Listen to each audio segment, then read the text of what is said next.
think they should have a voice in court.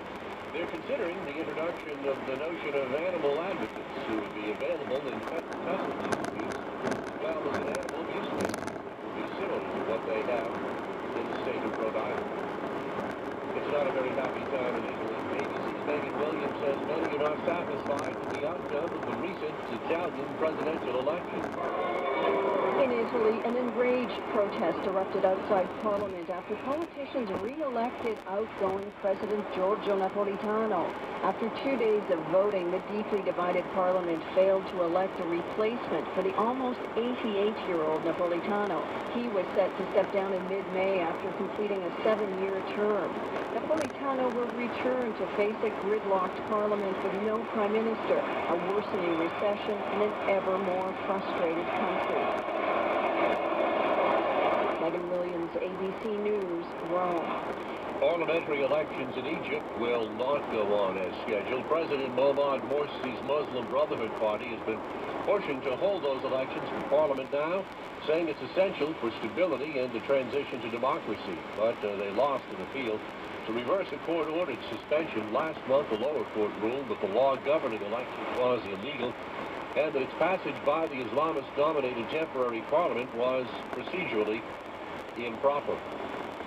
The man who led authorities to Dzhokhar Zaniev is being called a hero after finding the suspect hiding in his boat.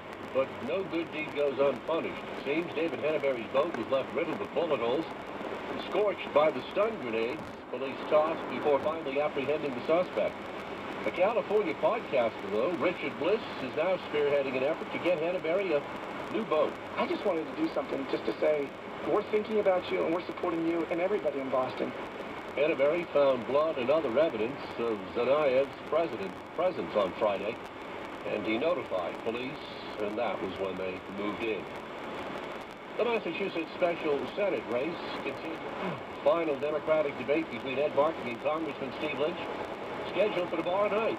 WBC TV's John Keller will moderate. He expects events of the past week will be among the key topics. Whether it's debates over the legal process, should the younger brother be Mirandized or not, should this be a death penalty case or not, should he be tried in the federal courts or as an enemy combatant or not, and the political issues, how, if at all, does our Homeland Security policy and tactics need to change. There can be honest disagreements about that. But I don't think in the wake of what we've seen in the last few days, there's any doubt that all Americans are on the same page in being unified and defiant about this kind of threat. Congressman Ed Markey and Congressman Stephen Lynch debating tomorrow night. It all gets underway live on WBZ beginning at 7. Special election primary is slated for April 30th. A tear in the tarp that covers the vote. Moments ago, an armored vehicle moved through the crowd. 19-year-old suspect is in custody tonight. Well, on behalf of Crystal and Martin and Lindsay, the MIT officer and transit police officer, I want to say how grateful I am. This is WBZ News Radio 1030. WBZ News Time 2:23. Traffic and weather together. We begin with the Subaru dealers of New England. All-wheel drive traffic on the 3s. Here's Don Boudreau. Right lane's taken inside the Callahan Tunnel because of manhole repair. It's going to be that way all day. And the tunnel will close tonight at 11 p.m. Fast Pike East, the exit to Copley Square is reopening at 3. However, other streets around Copley Square, including Boylston, remain closed till further notice. Lower deck of 93 to Lambert Connector are good. Sumner, 10 Williams tunnels are fine. Tobin Bridge is okay. Expressway northbound's heavy deposit to Columbia. Southbound's fine to the split. Route 3 looks good along the South Shore. No problems on 2495 to and from Rhode Island. Mass Pike westbound, that's clear out to Sturbridge. Eastbound, the crash prior to 84 at Sturbridge, that's gone. Routes 2 and 9 just seeing light volume. To the north, 393, 95 wide open to and from New Hampshire. Route 1's okay between Chelsea and Danvers, no trouble. 128 or 495. Next report at 2:33 on WBZ's Traffic on the 3s. Join Actors Shakespeare Project April 17th through May 12th at the Modern Theater in Downtown Crossing for Shakespeare's Heracles.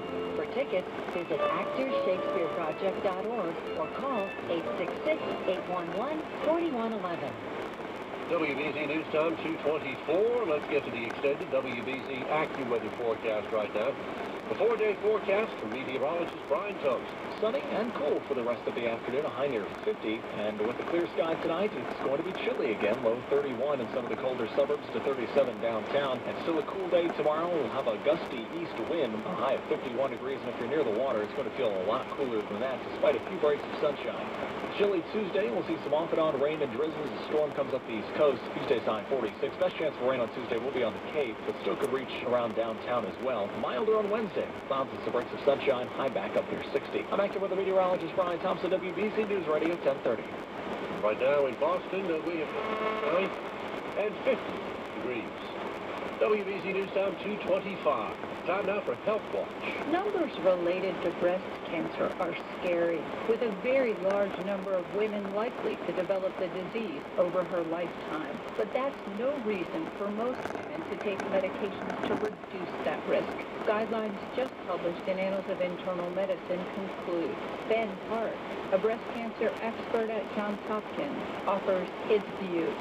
The hard part about our business is that average risk means that in a given woman's lifetime, it's a 1 in 8 chance of developing breast cancer. And that's a pretty high risk. That's very close to what cigarette smoking does for lung cancer risk. The number one thing one can do is to follow guidelines, make sure one gets a screening mammography every year over the age of 50, and to make sure that one discusses with physicians to really assess, should I be one of these patients to consider taking endocrine therapy?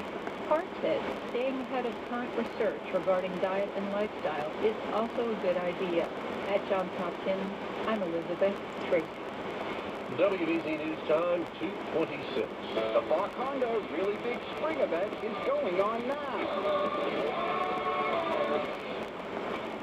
We remind you that WBZ wants to let you know about the OneFundBoston.org. This has been organized to help the people affected by the tragic events at the Boston Marathon. To donate, you can go to OneFundBoston.org. Please give what you can. We remind you that CBS cares. And WBZ and our sister CBS stations will also be joining other Boston radio stations tomorrow for a moment of silence for the marathon bombing victims. A 60-second tribute will air at 2:50 tomorrow afternoon, exactly 1 week after the first bomb went off on Boylston Street.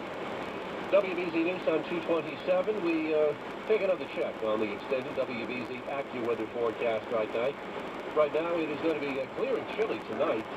An overnight low of 31 degrees in the suburbs to 37 downtown. Breezy and cool on Monday. There'll be some periods of clouds and sunshine mixed.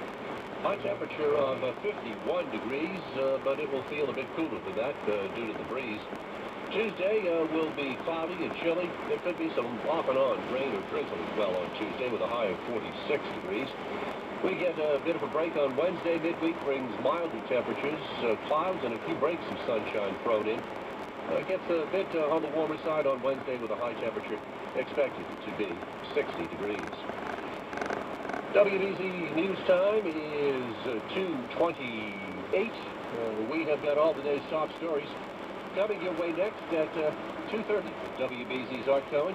The latest on developments in the aftermath of the Boston Marathon bombings, church services around Boston, and to remember the victims, and the latest on the investigation as